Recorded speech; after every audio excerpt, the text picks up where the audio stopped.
Postcards is made possible by the Minnesota Arts and Cultural Heritage Fund and the citizens of Minnesota. Additional support provided by Margaret A. Cargill Philanthropies, Mark and Margaret Yakel-Julien on behalf of Shalom Hill Farms, a retreat and conference center in a prairie setting near Windham, Minnesota, on the web at shalomhillfarm.org. Alexandria, Minnesota, a year-round destination with hundreds of lakes, trails, and attractions for memorable vacations and events. More information at explorealex.com.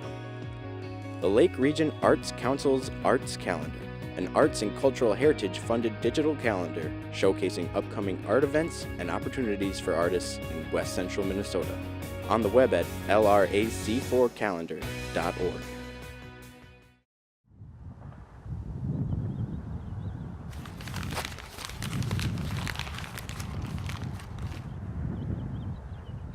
I think there's definitely a reputation of rural Americans for being really narrow-minded, stuck in their ways. But I think there's just that idea that, it's all conservative people that just think a certain way, and we're not as intelligent as people who live in a city maybe, or not as worldly. My name is Betsy Roeder, and I am the Executive Director of the Cultural Center in New York Mills.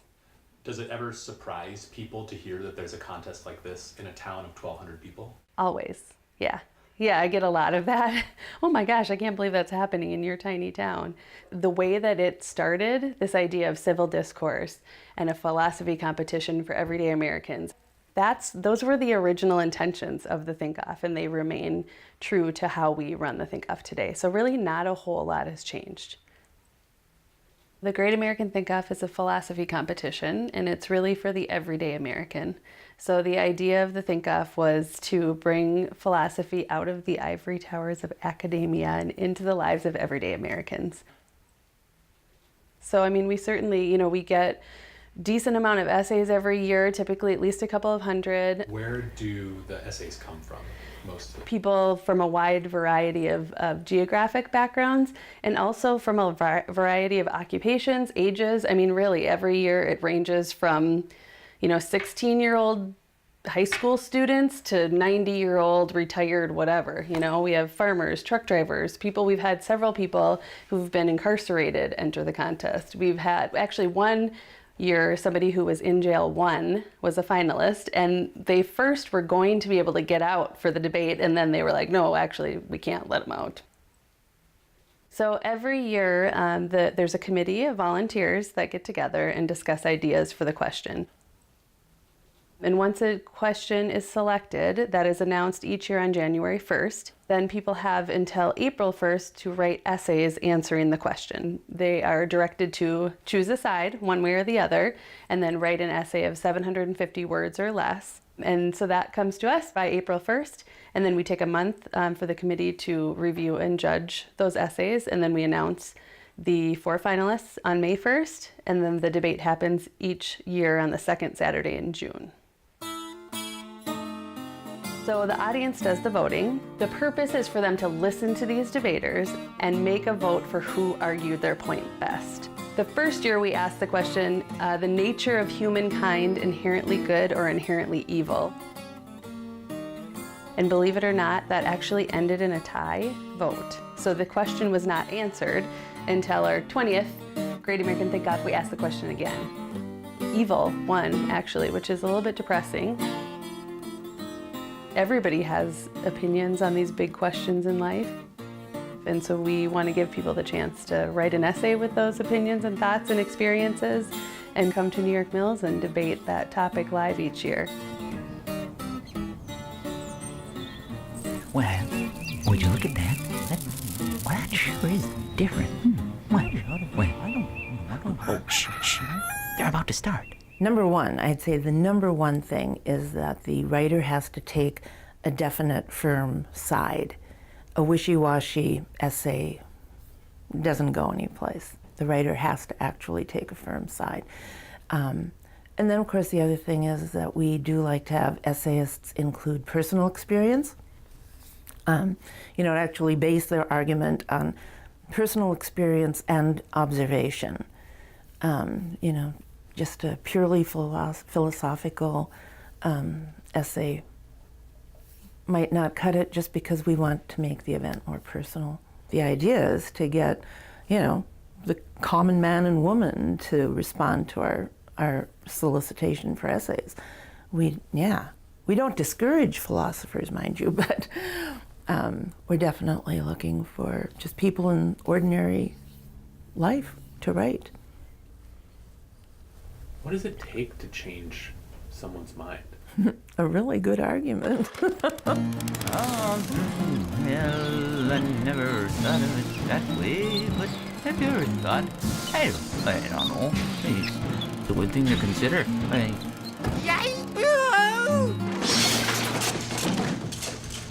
And the 2018 Great American Think-Off question is, which plays a larger role in shaping one's life, success or failure? Now, let's go meet our contestants. I'm Anthony Berryhill. I'm 35 years old. I live in Austin, Texas, but I'm originally from New Orleans, Louisiana. I work at GLG, which is a company that works with investment firms that are doing research. So I work to create all of our corporate trainings for people who are just out of college to when they become managers. I actually came to debating because my high school, they required speech and debate as a mandatory class for all students. And my debate coach, after a practice debate, said to me that I needed to try for the team. And after I said no 8 times, talking about 8 times of failure, he finally convinced me to do a practice and actually do my first debate tournament at a national qualifying varsity tournament. And you still debate, right? Oh, no. I've coached debaters. There's no opportunities for people or adults who debate. There's debate in college, but it's not nearly as rigorous as in high school. And even at the end of college, there's maybe like a Toastmasters, which is like a speech competition, but there's no one-on-one, evidence-heavy, research-heavy philosophical debate. And to be honest, like philosophical debate pretty much ends at the end of your high school career. I mean, my background was a very tough background. So I lived in the lower 9th Ward in New Orleans, super high prison rates, very low dropout rates, and just very difficult for people in general, especially for urban Black males. And because of that background, that informed a lot of the way I think about the world, but it's also, I teach a lot of students of color as well. So for them, they see debate as an opportunity to actually have advocacy to talk about issues they care about that are relevant to the debate topics we do. So with them, I do a lot of work to help them with their confidence, because they often have teachers who, through their high schools, even through debate, may crush that confidence based on various factors. That's part of it, but also, in the style of debates I teach, is you have to learn how to debate things from both sides of the political spectrum. So a lot of my style is in terms of teaching them how to find something they actually care about and agree with, and to do it very well, versus trying to turn them into something they're not, or to sound or look like someone they're not.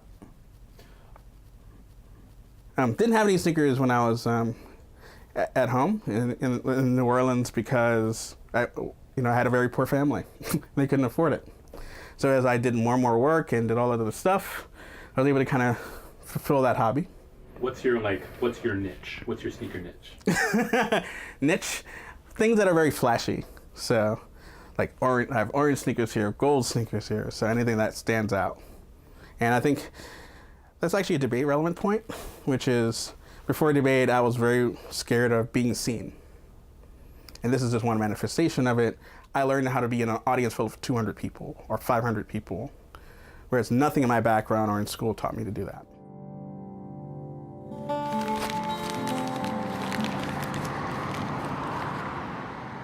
My name is Rudy San Miguel. I am 43. I'm from New Orleans, Louisiana.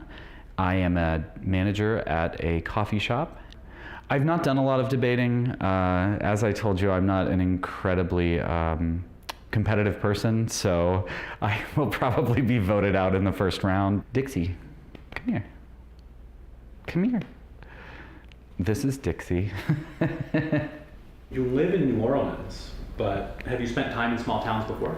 I have. I was born and raised in a little town called Penfield, Illinois, population about 150. My father was the only brown-skinned person in town. I inherited my mother's Irish white skin and my father's black hair. But they raised me in a small white town.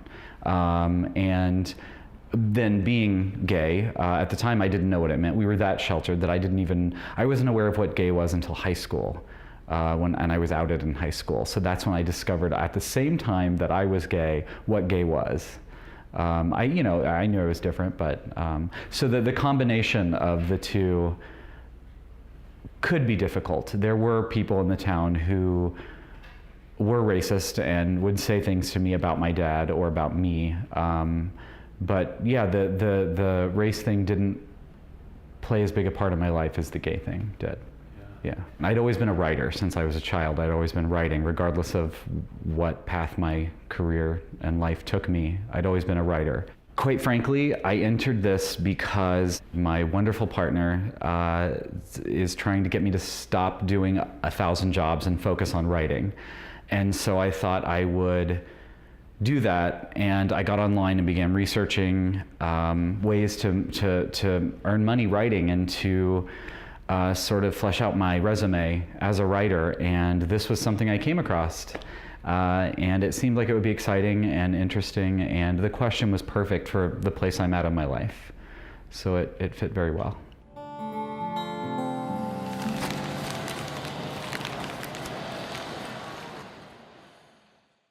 My name is Tanya Obari. I am 36 years young. I am originally from Baltimore, Maryland, but currently reside in Nashville, Tennessee. My career is a freelance editor, writer, educator, and full-time mom. My daughter's name is Talani. She's 3 years old.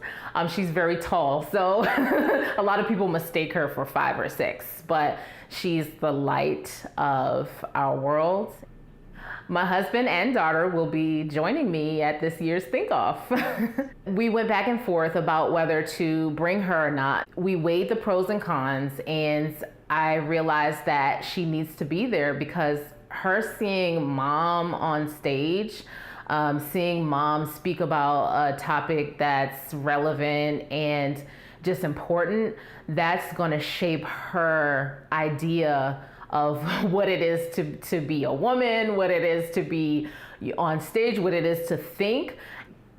I'm a first generation college graduate, and so I didn't have maybe the examples that I wanted and that I felt like I needed at the time, and I just want my daughter to have a good example for me.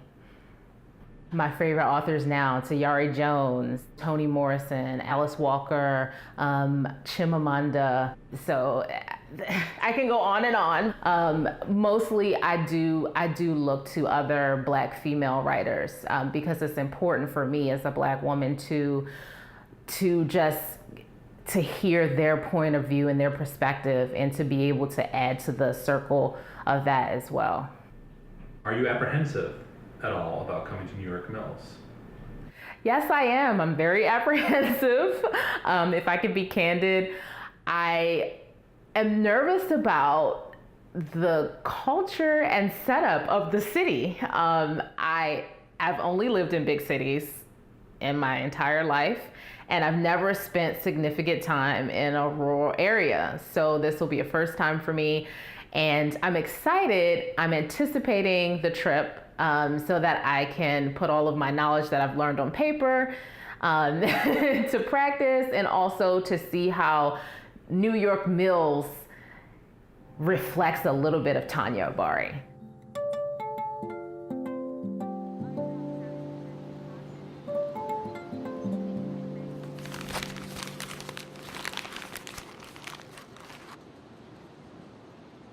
My name is Mark Bland. I live in Virginia Beach, Virginia. I'm 69 years old, and I am a retired German teacher from the Virginia Beach schools. I was a total of about 40 years of teaching. I'm a retired instructor for Embry-Riddle Aeronautical University, where I taught humanity courses, mostly courses on values and ethics, and courses on Western civilization, and English and Introduction to Psychology courses as well. What's interesting about the Great American Think Off is you can, in most cases, take both sides. I belong to the Virginia Beach Writers Group, and one of the things that we do is we try to enter tournaments or writing contests. I usually write an essay on both sides, and then I'll present it to the writers group and decide which one they like the best, which one they think would be the best for the contest. And I usually go with that one. Well, I'll tell you what I like about it more than anything else is that you never stop learning chess. Never. You could play chess for the rest of your life and you still learn something. Even if you're the world champion, it's the same thing. And what do you like about that? I guess because it's a challenge, because you cannot ever master it totally. Maybe that's it. Maybe it's the idea that I want to master it totally, and you know it, even though you know you can't. When you play young people, they're more likely to be impulsive, and in fact, a lot of times you can simply sit back, wait for the young person to make an impulsive move. They make an impulsive move, and that's it. The game's over. Life becomes a lot like a chess game. In the early part of your life, you're still struggling. You're trying to get somewhere. You're trying to make a plan. You don't have it yet. It hadn't come to you yet.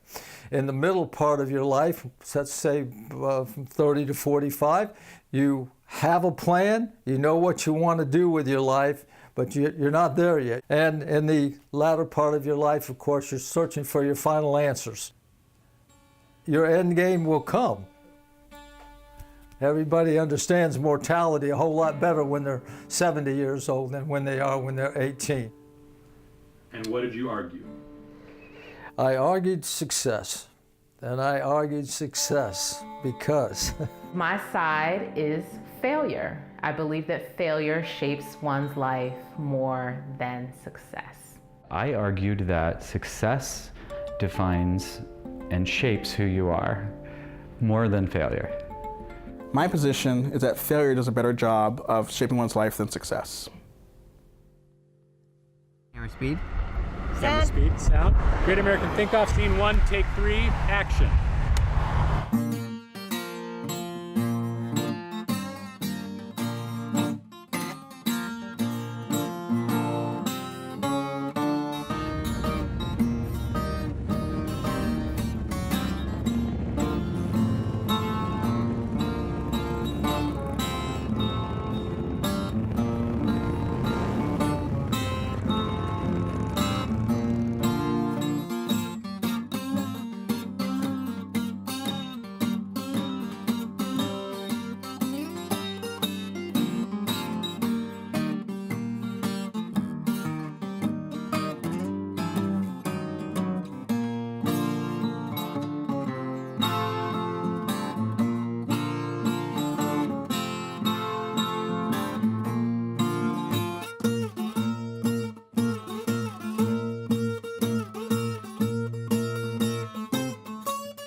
The Cultural Center was founded by John Davis in 1990.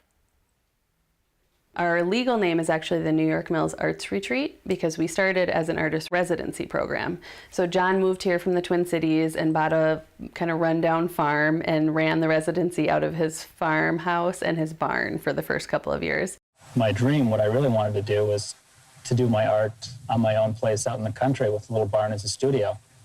But I pretty much was looking for something in my price range. That was the first factor involved. Drove up here one day and looked at the place and knew that was the right place and bought it the next day. I mean, I knew it was just New York Mills. I mean, it has such a nice ring to it. It's like perfect for an arts, you know, I mean, it's like, that's it. So I really didn't even have to look at this place. The realtor said that there was an abandoned house on it and, you know, a couple of barns, and it sounded great to me. You know, when he was showing it to me, I think he thought I was crazy. It was to the point where another 3 years, nobody could have done anything with it. And I think the people around here thought it had already reached that point, but I could picture how it could look. this building that we're in now was actually going to be demolished. It was built in 1885. It was a general store, and then in the late 1980s was a furniture store, and then the furniture store closed, and so they were going to knock the building down. And John Davis said, please don't knock that cool building down. If you give me some money to rehab it, I'll turn it into an art center.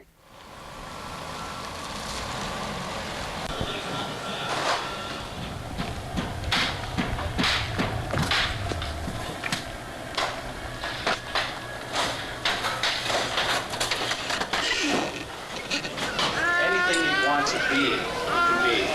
And this is an example of that. So with that note, I'll cut the ribbon for the building. In other words, we're focusing on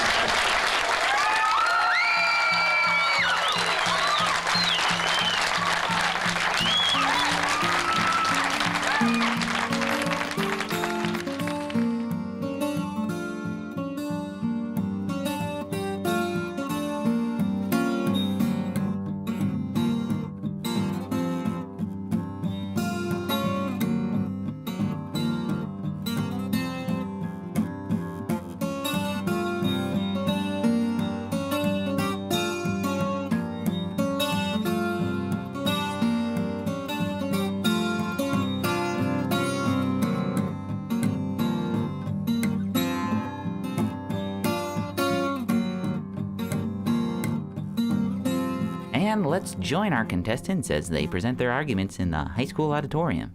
Moderating this year's Think Off is Ashley Hansen. Round 1, arguing success, is Mark versus Rudy.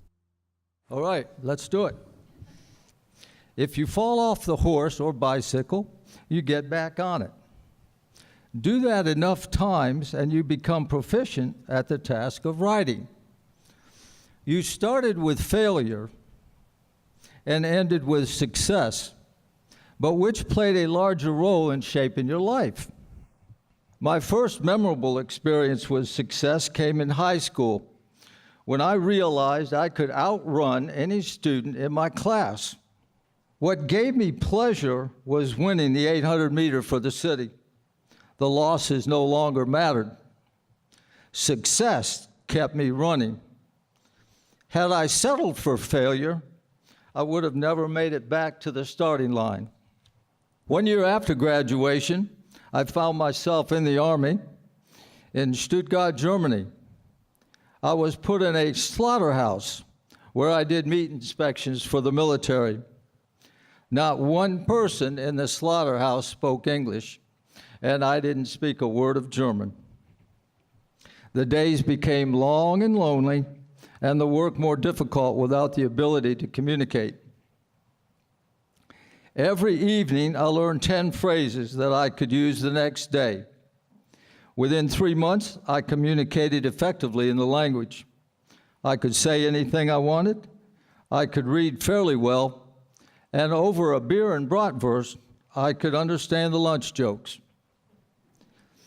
Because of my success with German, by month 4 as a PFC, I was selected to be the chauffeur for the commanding officer of our unit.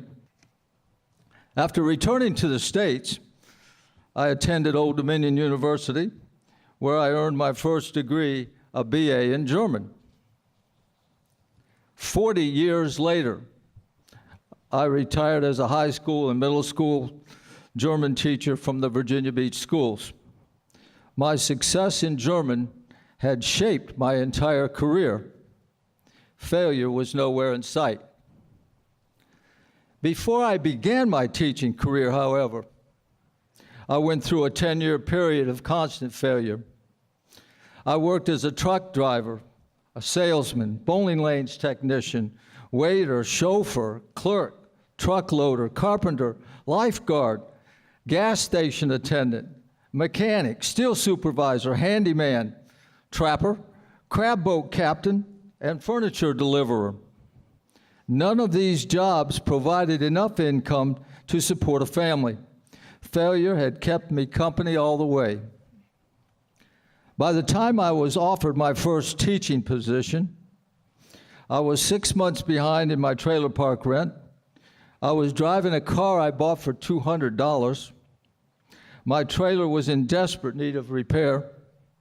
We didn't even have an operative furnace, and we were one payment away from losing our trailer. The Christmas of that year, I bought my wife a pair of underwear, my daughter a pair of socks, and my son a toy truck. I chopped down our Christmas tree in the woods, and we spent the holiday without heat. I do know the meaning of failure, and I understand its devastation, but I didn't let it shape my life. During my years as a teacher, I also fell in love with chess. Here, success was slower in the making.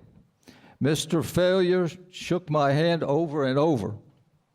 Bobby Fischer stated that you have to lose 1,000 games before you begin to get better.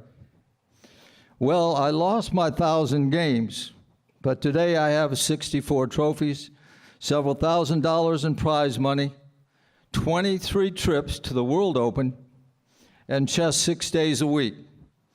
Mr. Failure only rides in my back seat and bothers me once in a while. Success sits beside me in the front and keeps me company.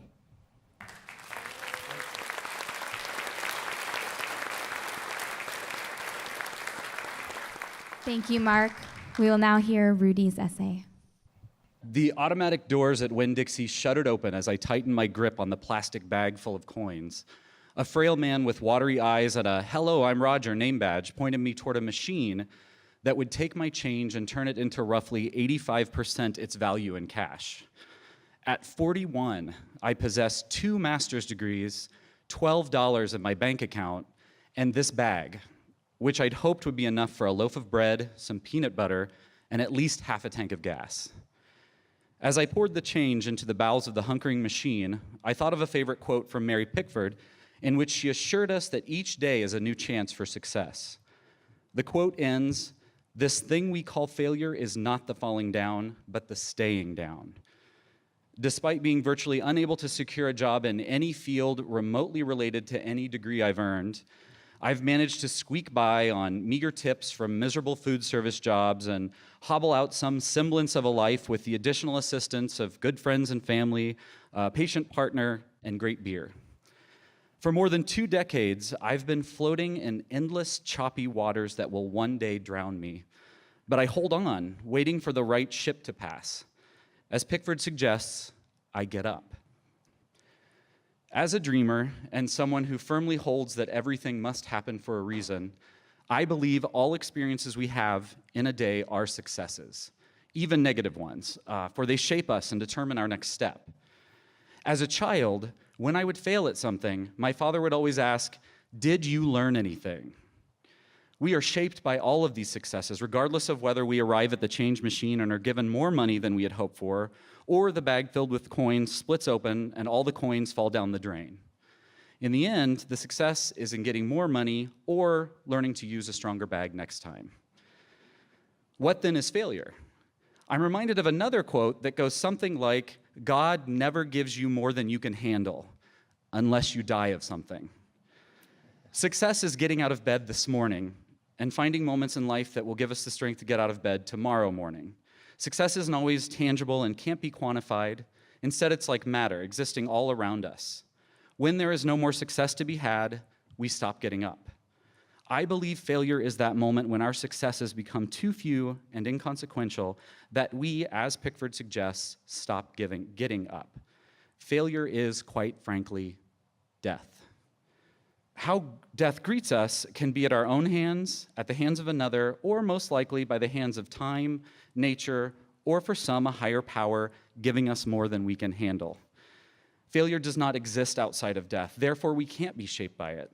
It is our successes, our every experience, and our reaction to those experiences that determine who we are and how we interact with others and the world around us. Our successes determine if we get back up. Failure is never getting up again. And now we're back with round 2, the failure bracket. Tanya versus Anthony. If I never failed at things I once wanted to achieve, I know I would be the most unhappy person in the world. I've been a personal failure many times. Harvard has rejected me 3 different times for college admission. McKinsey put the rejected stamp on my application when I applied for a job, and the number of failures at getting a date is nearing the thousands. But in all of those cases, failure truly tested my desire for what I thought I wanted out of life. I applied to Harvard because my dad told me that it has the best brand name. I blindly filled out the college application form with little thought about the culture, curriculum, student life, and most of all, the weather. I applied to McKinsey because I was told in graduate school that it was the best place to work. But I didn't factor in the long hours, the drain of travel, or if I'd actually enjoyed doing Excel 70 to 100 hours a week. And finally, I can't count on the number of times I've asked a woman out on a date strictly based on her looks or my guy friends' peer pressure. In retrospect, the failure of scoring a date has saved me a lot of heartache, drama, and mutual dissatisfaction. The larger point is not about my personal and professional tastes, but instead to emphasize how failure sharpens our decision-making and emotional swords. It is easy to go for things and pray for success based on peer pressure and groupthink. As a teacher of high school debaters, I see this year in, year out. Students are told what to value, love, and strive for by their peers and their parents. But when I ask them why they want these things, the common answer is some version of, because I want to be the best. Everyone else says I need to do it, but little true desire. Edison famously viewed his thousands of failures at creating a functional light bulb as part of his education. Einstein was able to reject and failure in school because he was an out-of-the-box thinker. And finally, if you look at the backgrounds of any of the sharks on Shark Tank, their roads to multi-millions were no picnic either. But in all of these and other examples, failure, when viewed with the proper perspective, shapes one's life by building character and steering one toward more fruitful and important directions. Success is dangerous. It can create an illusion of invincibility. Crises can occur when success is knocking at your door because you don't know or you are already blissfully unaware that a big problem is brewing. Governments are especially vulnerable. As a Katrina survivor, I saw the pictures of my previous family home after it got hit with about 20 feet of water.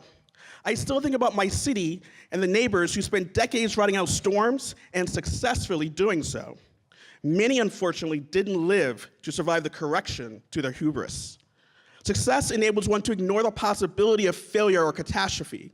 It inspires ideas like momentum and inevitability in sports and professional competition. Groupthink then kicks into overdrive, shutting out any naysayers who warn that the successful may have metaphorically have no clothes on. Just ask the 72-win Golden State Warriors and all of those sports journalists who said it was impossible for the team to lose. Failure shapes life on both ends. It gives us feedback on the decisions we make, and if we let it, it can warn us before we completely go off course. In my own life, failure and rejection saved me from the bitter cold of Cambridge, 100-hour work weeks, and hundreds of miserable dates. Thank God for failure.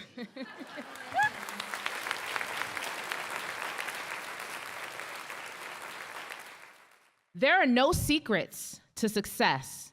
It is the result of preparation, hard work, and learning from failure. Colin Powell.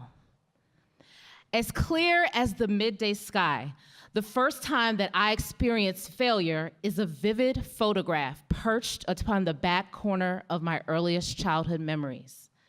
At 6 years old, failure wasn't a feeling or a topic that I had already explicitly encountered, yet it suddenly landed on my shoulder during the first round of the State Dramatic Reading Championship. Conquering the rounds locally, I was surely a shoo-in to take the state title.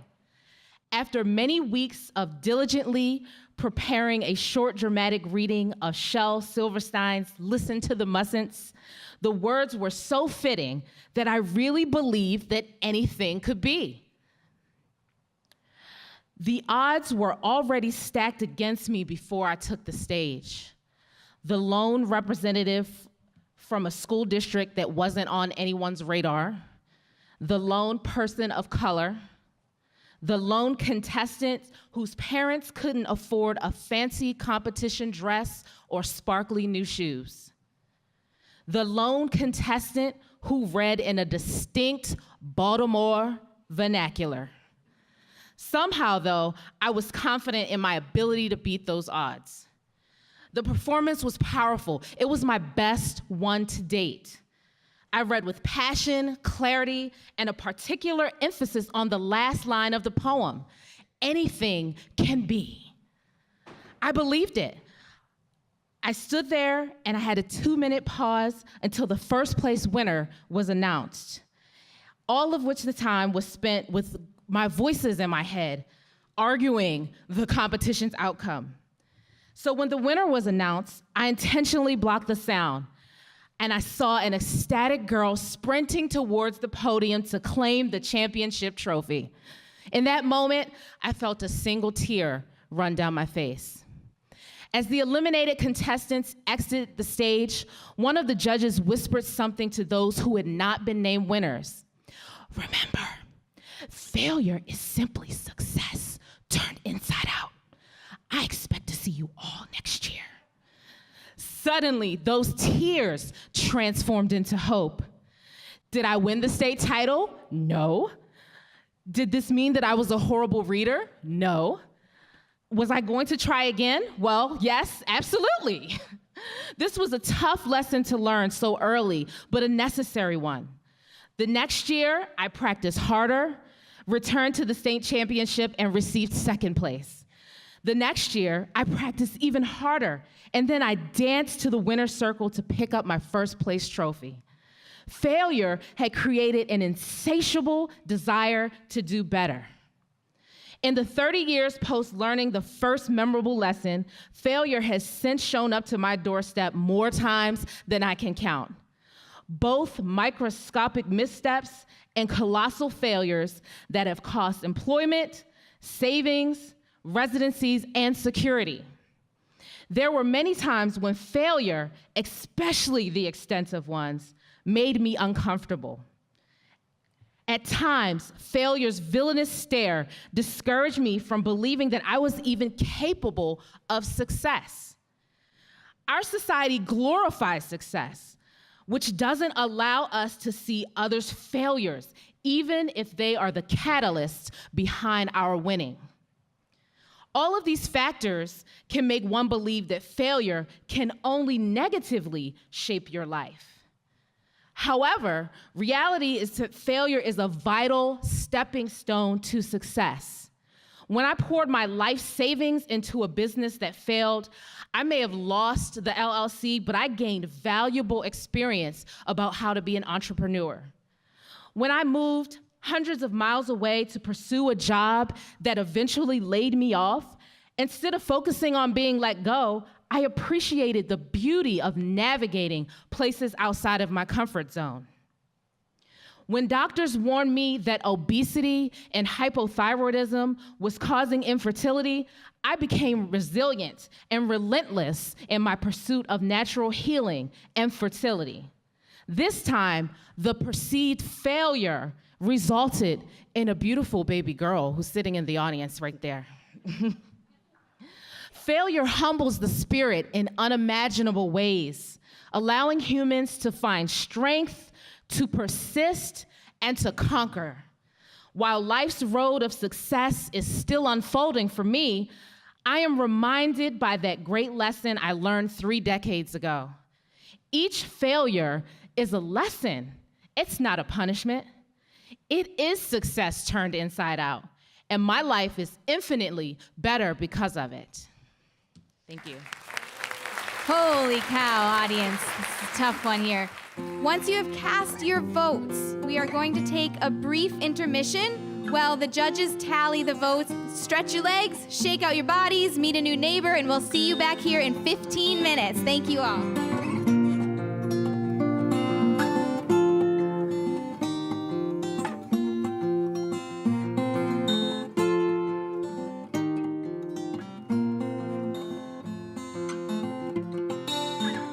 Arguing on the side of success, please give a round of applause to our winner, Mark Bland. And arguing on the side of failure, please give a round of applause to our winner, Anthony Berryhill. And the final round is here, folks.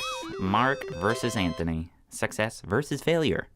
And you know, this round is interesting because the audience gets to submit questions to the thinkers. That's what they'll be answering. Oh, let's go there now. Or Mark. So I'm going to have you call it in the air. Heads. You said heads? It's tails. Failure. Mark. Failure can be brutal, ugly, and unpleasant, and tends to be more public than success. Therefore, isn't failure to be avoided at all costs? And if it is avoided, what fills in the gap to cause a person to persist and succeed? Everyone experiences failure. I don't question that. And I don't question the fact that failure leads to success even. I'll go back to the very first illustration that I gave. You fall off the horse, you get back on the horse. Now, you do that enough and you become a proficient rider. Sure, the first time you rode the horse, he bucked you. The second time you rode the horse, you forgot to hold his head up and he went forward and you broke your arm. The third time you rode the horse, you held the reins too tight and you went backwards instead of forward. Well, the point is that even though that you have these horrific failures, it will be the success of riding that horse that will shape that person's life. He may even become a rodeo rider for all I know. But the point is that it wasn't the failure he forgot his failures. He forgot all of those failures. Success is what counted. Success is what made him, and not the failures. Thank you. Your rebuttal. Sure. The question said that failure can be public, nasty, brutal. I argue that's the point. The reason that success has any value is because it's so nasty to fail. Think about sports. Those kind of movies that make us cry, like the American Ice Hockey Team. The reason the success has value is because we imagine the underdog and what they go under. If there was no nastiness or brutality to failure, then we would never play the game at all. Do you know what they call a game that's too easy to succeed? They call it broken. Great. So we're going to go right back at you. What would you say to someone who has given up hope because of perceived failures overriding success in their lives? Do they know me? There are many times in my own life where I was that person. Even at my current job, being denied a promotion. And not just being denied a promotion, but being told that you are failing and you may not be here very long. So what do you do in that moment? And I think what I would tell that person is what I've told anyone I've worked with or mentored, which is, number one, use this as a moment to test if the thing you want is really that thing. And two, recognize that there is a celebration in that failure. There's a celebration in that moment. Because if you succeed eventually, it's remembering that history that gives our success value. I think about people who've had privileged lives their whole time. So in my essay, I'm talking about a lack of dating or getting into Harvard, who have all of those things, but they feel suicidal. They feel worthless. Why? Because they didn't have the realization of their own abilities. They didn't have the resistance that failure gives them. Think about celebrities who kill themselves, celebrities who just go completely under ruin, and they're like, I only had one hit. And I'm here thinking, give me one hit. I want to be a one-hit wonder. They don't recognize their own successes because it came too easily. Same question. What would you say to someone who has given up hope because of perceived failures overriding success in their lives? You know, I was a coach for 30 years, and of course, every person on your team is not successful, and some of them feel very as failures. It can happen in. I've coached basketball and track and field mostly, and it's true that people become obsessed with not winning, with not becoming what they wanted to be. Whether it was weightlifting or running or basketball or volleyball or softball, and my answer for that is that you keep striving for success and it'll come to you, but you have to pursue it. And by nature, most of those people did exactly that. I had one girl on a basketball team, for example, who was absolutely horrible, and she went to summer camps at ODU, and by the third year I had that girl, she was my center, and she was the best person on the team, and she did that because she searched success, and that she got over her failures, even though she thought she was a failure at that time. And again, it comes right back down to success is the pursuit. It is not failure. And closing comments. You'll each have 2 minutes for your closing comments, and we're going to start with Mark. Okay. I think we need to go back to the original question, which plays a larger role in shaping your life. And my answer is success. It is not failure. Again, success is natural. It is a natural instinct to want to do better, to find success, to go after success.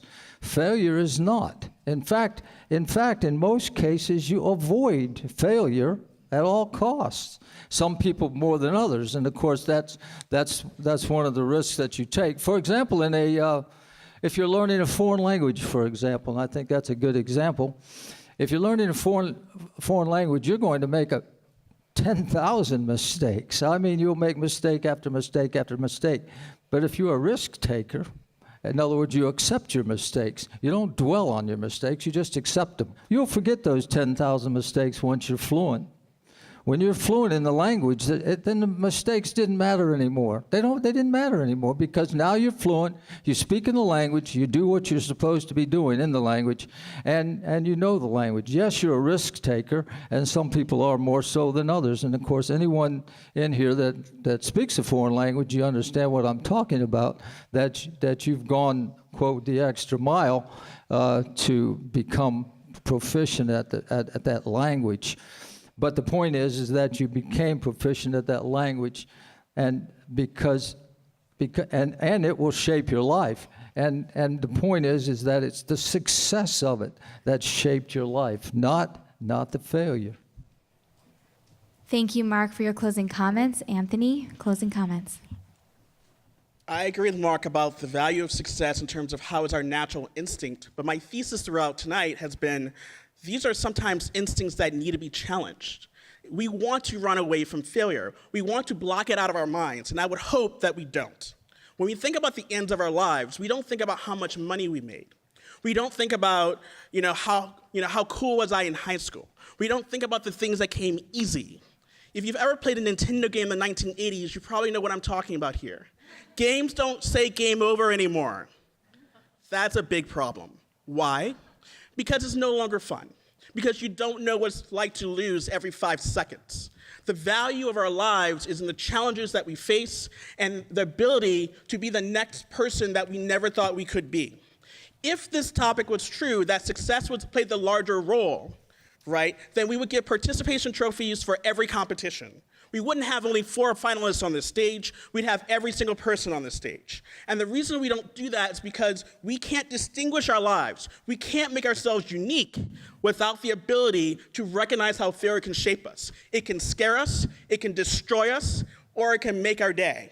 The freedom to choose where it directs you is how we define our lives, not just now, not just when we're happy, not just when we recognize a goal, but also at the end of our lives. When we see what we've accomplished, not just because they're accomplishments, but because what it took to get there. And that was the resistance and the pain and the brutality of failure, not success. Okay, audience, I sure would not want to be in your shoes, but it is now time to cast your vote using the ballots in the back of your program. So after having heard the arguments tonight, it is your turn to decide whether success or failure has a larger role in shaping one's life. It is up to you to decide which of these two debaters is America's greatest thinker. The suspense is almost too much to handle. So Boy Scouts, hey, can we have a round of applause for our Boy Scouts collecting all of the ballots? Thank you. Those Boy Scouts are something, aren't they? They've tallied up all the votes. Now, let's go back to the stage. Join us again on stage, Mark Bland, Rudy San Miguel, Tanya Abari, and Anthony Barry Hill. Woo!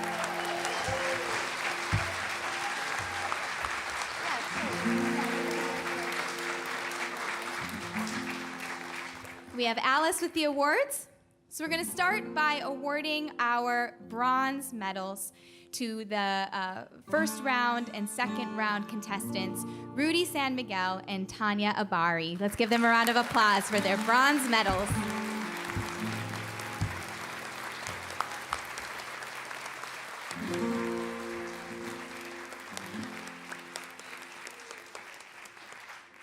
So we're going to announce the gold medalist.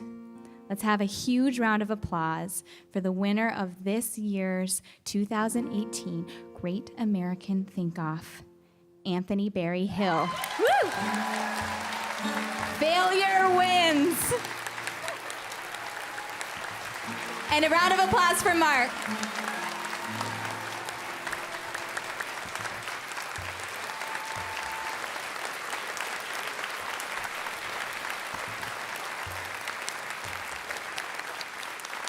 Congratulations, and we'll see you at the Cultural Center.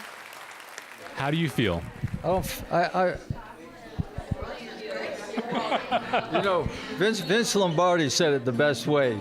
Winning isn't everything. It's the only thing. So I don't like second place, period. But well, you got pretty far, man. You got all the way to the end. Yes. You got all the way to the final round. You put up a good fight. Not good enough. I feel fantastic. I had tons of fun. It was so much fun. You told me in New Orleans that you didn't think you were going to make it to the final round. No, I didn't. Yeah, and that's true. And you didn't. And I did not. That's absolutely true. Yeah. How do you think it went tonight? I think it went well. You know, we're all winners, and I think that's the important thing. This was a great experience for me, and I feel like I did hold my own against Anthony, but he came out the victor, and he was great, and he brought it home for the failure. But you're not disappointed that you didn't get to go to the final round? No, absolutely not. Why would I be disappointed? I'm here. You may see me in 2 years, and I might be back on that stage with that gold medal. Do you think your mommy did a good job? Yeah. Has anyone ever told you that you're just the best? Yeah, his mommy's the best too. I think everyone wants to be heard. And I think we're in a situation where people are blowing up on Twitter and social media and everywhere else because they don't have an audience. So I think debate matters, and substantive debate matters because it's the only opportunity that people can actually figure out what they're thinking and actually be able to tell other people what they're thinking. So in my own life, living in the lower Ninth Ward, no one heard me. And debate gave me the opportunity to have time to say, this is what I think, and you have to listen it, and you have to take it seriously.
I don't. Postcards is made possible by the Minnesota Arts and Cultural Heritage Fund and the citizens of Minnesota.